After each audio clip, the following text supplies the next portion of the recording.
বৃষ্টি বাইরে দেখলেই যাদের মনে হয় যে খিচুড়ি খিচুড়ি, আমি তাদের মধ্যেই পড়ি। তো চটজলদি চলে গেলাম খিচুড়ি বানাতে।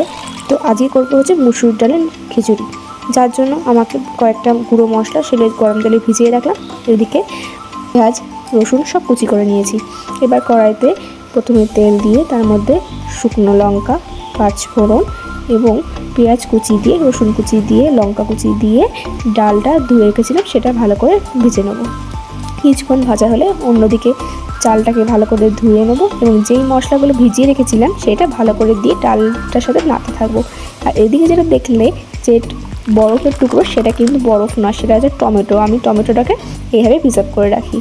যাই হোক, এটা ঢাকা দিয়ে জল দিয়ে ঢেকে রাখলাম। এবার ততক্ষণে খিচুড়ির সাথে খাওয়ার জন্য কিছু একটা লাগে, তার জন্য করলাম আমাদের গাছের থেকে তোলা বেগুন, সেই বেগুনগুলো চটজলদি ভেজে নিলাম নুন হলুদ দিয়ে। তো কথা বলতে বলতে ডালটা প্রায় সেদ্ধ হয়ে এসছে। এবার তার মধ্যে ভালো করে জল দিয়ে চাল দিয়ে ফুটে উঠেছে এবং হলুদ ভিজিয়ে রেখেছিলাম, যেটা আমি দেখাতে ভুলে গেছি, সেই হলুদটা ভিজিয়ে মানে গরম জলে ডুবিয়ে রেখেছিলাম, সেটা দিয়ে ভালো করে নেড়ে চেড়ে নুন, তারপরে হচ্ছে চিনি, গরম মশলার গুঁড়ো, ঘি দিয়ে নামিয়ে ফেললাম।